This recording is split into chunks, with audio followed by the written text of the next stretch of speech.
নমস্কাৰ আপোনালোক সকলোকে পুনৰবাৰ স্বাগতম নাছমাই মছজিদ বন্ধুসকল পুলকতে চাওঁক আজি সন্ধিয়াৰ 7টা গুৰুত্বপূৰ্ণ খবৰ। প্ৰথমটো খবৰ, জুবিন গাৰ্গৰ মৃত্যুক লৈ ডাঙৰ খবৰ। এইবাৰ উচ্চতম ন্যায়ালয়ত শ্যামকানু মহন্তই দাখিল কৰিলে গোচৰ। 30 ছেপ্টেম্বৰতে সুপ্ৰিম কোৰ্টত গোচৰ দাখিল শ্যামকানু মহন্তৰ। ভাৰত চৰকাৰ NIA আৰু CBIক পক্ষ কৰি শ্যামকানুৱে তৰিছিল গোচৰ। আৰু এই মুহূৰ্তত প্ৰশ্ন হৈছে, গ্ৰেপ্তাৰৰ পূৰ্বে শ্যামকানু মহন্তক দিয়া হৈছিল নেকি সুযোগ? উচ্চতম ন্যায়ালয়ত শ্যামকানু মহন্তই দাখিল কৰিলে গোচৰ। 30 ছেপ্টেম্বৰত দেশৰ সৰ্বোচ্চ ন্যায়ালয়ত গোচৰ দাখিল শ্যামকানু মহন্তৰ। ভাৰত চৰকাৰ NIA CBIক পক্ষ কৰি শ্যামকানুৱে তৰিছিল গোচৰ। আৰক্ষীক সহযোগ কৰিম বুলি কৈ ন্যায়ালয়ৰ কাষ চাপিছিল শ্যামকানু মহন্ত। গ্ৰেপ্তাৰৰ পূৰ্বে শ্যামকানুৱে সাক্ষাৎ কৰিছিল অধিবক্তাক। সুপ্ৰিম কোৰ্টত গোচৰৰ পিছতে স্পষ্ট হ'ল 30 ছেপ্টেম্বৰৰ দিনটোত দিল্লীতে আছিল শ্যামকানু মহন্ত। 30 ছেপ্টেম্বৰত দিনত লগ পালেও নিশাহে CIDয়ে গ্ৰেপ্তাৰ কৰিলে নেকি শ্যামকানু মহন্তক? কিয়নো 30 ছেপ্টেম্বৰতে সৰ্বোচ্চ ন্যায়ালয়ৰ ওচৰ চাপিছিল শ্যামকানু মহন্ত। আৰু কিয়নো শ্যামকানু মহন্ত নিজে উপস্থিত নাথাকিলে গোচৰ দাখিল কৰিব নোৱাৰে সুপ্ৰিম কোৰ্টত।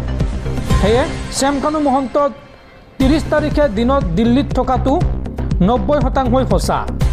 SITয়ে গ্ৰেপ্তাৰৰ পূৰ্বে শ্যামকানু মহন্তক সুযোগ দিয়া হৈছিল নেকি? এই মুহূৰ্তৰ আটাইতকৈ ডাঙৰ প্ৰশ্ন যে SITয়ে গ্ৰেপ্তাৰ কৰাৰ পূৰ্বে শ্যামকানু মহন্তক সুযোগ দিয়া হৈছিল নেকি? পৰৱৰ্তী খবৰ, হাতৰ আখৰ ভাল কৰিবলৈ চিকিৎসকসকলক কঠোৰ সকিয়নি উচ্চ ন্যায়ালয়ৰ। 2 বছৰৰ ভিতৰত চিকিৎসকসকলে ভাল কৰিব লাগিব হাতৰ আখৰ। প্ৰেছক্ৰিপশ্যনত স্পষ্টভাৱে ঔষধৰ নাম লিখিবলৈ নিৰ্দেশ উচ্চ ন্যায়ালয়ৰ। হাতৰ আখৰ ভাল কৰিবলৈ চিকিৎসকসকলক কঠোৰ সকিয়নি উচ্চ ন্যায়ালয়ৰ। 2 বছৰৰ ভিতৰত চিকিৎসকসকলে ভাল কৰিব লাগিব হাতৰ আখৰ। হাতৰ আখৰ ভাল কৰিবলৈ সময় বান্ধি দিলে উচ্চ ন্যায়ালয়ে। প্ৰেছক্ৰিপশ্যনত কেপিটেল লেটাৰ্ছত ঔষধৰ নাম লিখিব লাগিব চিকিৎসকসকলে। পাঞ্জাৱ আৰু হাৰিয়ানা উচ্চ ন্যায়ালয়ৰ এই ডাঙৰ ৰায়দান। প্ৰেছক্ৰিপশ্যনত কেপিটেল লেটাৰ্ছত ঔষধৰ নাম লিখিব লাগিব চিকিৎসকসকলে। পাঞ্জাৱ আৰু হাৰিয়ানা উচ্চ ন্যায়ালয়ে দিছে এই গুৰুত্বপূৰ্ণ ৰায়দান। উল্লেখযোগ্য যে চিকিৎসকৰ হাতৰ আখৰে ভাবুকি কঢ়িয়াই আনিব পাৰে ৰোগীৰ জীৱনলৈ। পাঞ্জাৱ আৰু হাৰিয়ানা উচ্চ ন্যায়ালয়ৰ ন্যায়াধীশ জজ গুৰপ্ৰীত সিং পুৰীৰ এই মন্তব্য। চিকিৎসকৰ হাতৰ আখৰ ইমানেই বেয়া যে প্ৰেছক্ৰিপশ্যনত কি ঔষধ লিখিছে পঢ়িব নোৱাৰি, যাৰ ফলত অন্য ঔষধ সেৱন কৰাৰ ফলত ভয়ংকৰ বিপদত পৰে ৰোগী। চিকিৎসকক প্ৰেছক্ৰিপশ্যনত স্পষ্ট আৰু বুজি পোৱাকৈ ঔষধৰ নাম লিখিবলৈ নিৰ্দেশ হাইকোৰ্টৰ। মেডিকেল কলেজত হাতৰ আখৰ স্পষ্ট ৰূপত লিখিবলৈ 2 বছৰীয়া প্ৰশিক্ষণ দিয়াৰ নিৰ্দেশ উচ্চ ন্যায়ালয়ৰ। শুনানিৰ সময়ত চিকিৎসকে দিয়া প্ৰেছক্ৰিপশ্যনৰ এটা শব্দ পঢ়িব নোৱাৰিলে ন্যায়াধীশে। আৰু যাৰ পৰিপ্ৰেক্ষিতত এতিয়া দেশজুৰি ডিজিটেল প্ৰেছক্ৰিপশ্যনৰ ব্যৱস্থা গ্ৰহণৰ বাবে পৰামৰ্শ ন্যায়াধীশৰ। পৰৱৰ্তী খবৰ, গুৱাহাটীত জুবিন অনুৰাগীৰ সৈতে ভয়ংকৰ ঘটনা। জুবিন গাৰ্গৰ গান বজাবলৈ অনুৰোধ কৰাৰ বাবে এজন যুৱকক মৰিয়াই হত্যা। 25জনীয়া যুৱকৰ টাৰ্গেটত প্ৰাণ গ'ল অবিনাশ ৰজক নামৰ এগৰাকী যুৱকৰ।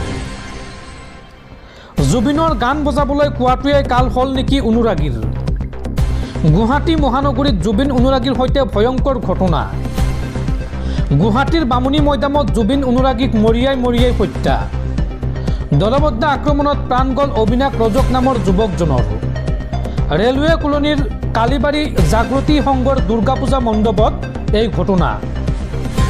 অবিনাশ নামৰ যুৱকজনে জুবিন গাৰ্গৰ গীত বজাবলৈ দাবী জনাইছিল আৰু ইয়াতে খৰ্গহস্ত হৈ প্ৰায় 25জন যুৱকে মাৰধৰ কৰে অবিনাশক।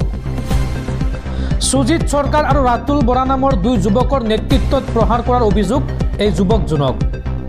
আৰু তাৰ পিছত সংকটজনক অৱস্থাত অবিনাশক ভৰ্তি কৰোৱা হয় হাস্পাতালত। কিন্তু চিকিৎসাধীন অৱস্থাতে মৃত্যুক আঁকোৱালি ল'লে অবিনাশে। এই ঘটনাক লৈ বামুণী মৈদামৰ ৰেলৱে কলনীত উত্তেজনা। দৰ্শকসকল আৰু বহুতো গুৰুত্বপূৰ্ণ খবৰ আছে। তাৰ আগতে আপোনাক জনাওঁ যে যদি আপুনি এতিয়ালৈকে এইটো ভিডিঅ'ত লাইক কৰা নাই তেন্তে এতিয়াই ভিডিঅ'টোত লাইক কৰি দিয়ক। আৰু এনেকুৱা ধৰণৰ ভিডিঅ' মোৰ নিতৌ চাবলৈ চেনেলটো ছাবস্ক্ৰাইব কৰি কাষত থকা বেল আইকনটো প্ৰেছ কৰি ৰাখক। পৰৱৰ্তী খবৰ, চিজেএম আদালতত উপস্থিত জুবিন গাৰ্গৰ পত্নী গৰিমা শইকীয়া গাৰ্গ। BNSSৰ 183 নং ধাৰাত ভাষ্য গ্ৰহণ কৰা হয় গৰিমা শইকীয়া গাৰ্গৰ। জুবিন গাৰ্গৰ মৃত্যুক এটা সাধাৰণ দুৰ্ঘটনা বুলি মানি ল'ব পৰা নাই গৰিমা শইকীয়া গাৰ্গে। ইয়াত উপস্থিত থকা সকলোকে অভিযুক্ত কৰিছে গৰিমা শইকীয়াই আৰু মুখ্য ন্যায়িক দণ্ডাদেশে গ্ৰহণ কৰে গৰিমা শইকীয়া গাৰ্গৰ ভাষ্য। পৰৱৰ্তী খবৰ, অসমৰ কোনো অধিবক্তা নাই শ্যামকানু মহন্তৰ কাষত, কিন্তু শ্যামকানুৰ সৈতে আছে দিল্লীৰ অধিবক্তা এইগৰাকী ৰাজকমল। কোন এই ৰাজকমল চাওঁ আহক। ৰাজকমল পাঞ্জাৱৰ কংগ্ৰেছ চৰকাৰৰ দিনত ডিপুটি DAG হিচাপে কৰ্মৰত আছিল। আনহাতে কংগ্ৰেছী সাংসদ কেটিয়াছ তুলসীৰ জুনিয়ৰ আছিল এইগৰাকী ৰাজকমল। পৰৱৰ্তী খবৰ, মুখ্যমন্ত্ৰীৰ সৈতে ফটো উঠিলেও সাৰি যাব নোৱাৰিব কোনো দোষী। মুখ্যমন্ত্ৰীয়ে দিনটোত হাজাৰ মানুহৰ লগত ফটো উঠে। কিছু লোকে সেই ফটো নিজৰ স্বাৰ্থত ব্যৱহাৰ কৰে। ফটো উঠিব আহিলে গতিয়াই কাকো দিব নোৱাৰি। শ্যামকানু মহন্ত আৰু মুখ্যমন্ত্ৰী হিমন্ত বিশ্ব শৰ্মাৰ ফটো প্ৰসংগত এই মন্তব্য মন্ত্ৰী পীযুষ হাজৰিকাৰ। পৰৱৰ্তী খবৰ, আইন আৰু ফটা জাল একে হ'ব নালাগে। জুবিন গাৰ্গৰ মৃত্যুৰ ন্যায়িক তদন্ত জৰুৰী। ছিংগাপুৰত হাঁহি খিকিন্দালি কৰা সকলোৰে বিৰুদ্ধে কঠোৰ আইনগত ব্যৱস্থা গ্ৰহণ কৰক আৰক্ষীয়ে। এই মন্তব্য অসম সাহিত্য সভাৰ সভাপতি বসন্ত কুমাৰ গোস্বামীৰ। পৰৱৰ্তী খবৰ, শ্যামকানু মহন্তৰ ক্ৰিমিনেল লেখ আবেদনৰ পৃষ্ঠাই পৃষ্ঠাই বিস্ফোৰক তথ্য। কি আছে শ্যামকানু মহন্তই দাখিল কৰা এই ক্ৰিমিনেল লেখ আবেদনত? কাৰ কাৰ বিৰুদ্ধে শ্যামকানুৰ বিষোদ্গাৰ চাওঁ আহক। শ্যামকানু মহন্তৰ ক্ৰিমিনেল লেখ আবেদনৰ পৃষ্ঠাই পৃষ্ঠাই বিস্ফোৰক তথ্য। কি আছে শ্যামকানু মহন্তই দাখিল কৰা এই ক্ৰিমিনেল লেখ আবেদনত? 172 পৃষ্ঠাৰ লেখ আবেদনত SITৰ বিৰুদ্ধে বিষোদ্গাৰ। অসমৰ সংবাদ মাধ্যমৰ প্ৰতিও বিষোদ্গাৰ লেখ আবেদনত। সংবাদ মাধ্যম সামাজিক মাধ্যমত অতিৰঞ্জিত বাতৰি প্ৰচাৰ কৰাৰ অভিযোগ। মুখ্যমন্ত্ৰী হিমন্ত বিশ্ব শৰ্মাৰ মন্তব্যক লৈও অসন্তুষ্টি প্ৰকাশ কৰা হৈছে এই লেখ আবেদনত। দোষী বুলি সামাজিকভাৱে মুখ্যমন্ত্ৰীয়ে মন্তব্য দিয়াৰ অভিযোগ। SITৰ পৰা ন্যায় নাপাব বুলি উল্লেখ কৰা হৈছে এই লেখ আবেদনত। শ্যামকানু মহন্তৰ জীৱনৰ প্ৰতিও চৰম সংশয় থকা বুলি উল্লেখ কৰা হৈছে। NIA অথবা CBIৰ দ্বাৰা তদন্ত বিচাৰি উচ্চতম ন্যায়ালয়ত লেখ আবেদন শ্যামকানু মহন্তৰ। ছিংগাপুৰৰ পৰাই অধিবক্তাৰ জৰিয়তে পিটিশ্যন দাখিল কৰিছিল শ্যামকানু মহন্তই। শ্যামকানু মহন্তৰ ক্ৰিমিনেল লেখ আবেদনৰ পৃষ্ঠাই পৃষ্ঠাই এইদৰে বিস্ফোৰক তথ্য দেখিবলৈ পোৱা গৈছে। পৰৱৰ্তী খবৰ, অহা সপ্তাহত ভাৰত ভ্ৰমণ কৰিব তালিবানৰ বিদেশ মন্ত্ৰী আমিৰ মুত্তাকিয়ে।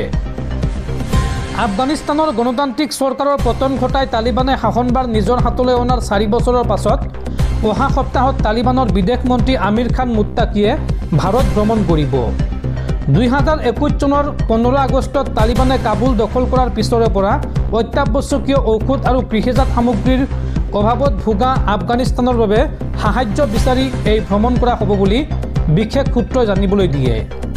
কিছুদিনৰ পৰা এই ভ্ৰমণৰ গুণাগথা চলি আছিল যদিও মুত্তাকিৰ বিৰুদ্ধে থকা আন্তৰ্জাতিক প্ৰতিবন্ধকতাৰ বাবে এয়া সম্ভৱ হৈ উঠা নাছিল। উল্লেখযোগ্য যে 2001 চনৰ শীতকালৰ পৰা আফগানিস্তানত তালিবানে আমেৰিকা আৰু উত্তৰ আটলাণ্টিক সন্ধি সংস্থা চমুকৈ নাটোৰ সেনাবাহিনীৰ বিৰুদ্ধে চলোৱা হিংসাত্মক সংগ্ৰামৰ বাবে মুত্তাকিৰ লগতে আন কেইবাজনো তালিবান নেতাৰ ওপৰত আন্তঃৰাষ্ট্ৰীয় নিষেধাজ্ঞা আৰোপ কৰা হৈছিল, যাৰ কাৰণে ভাৰতে এই ভ্ৰমণৰ বাবে কিছু বিবেচনা কৰিবলগীয়া হৈছিল।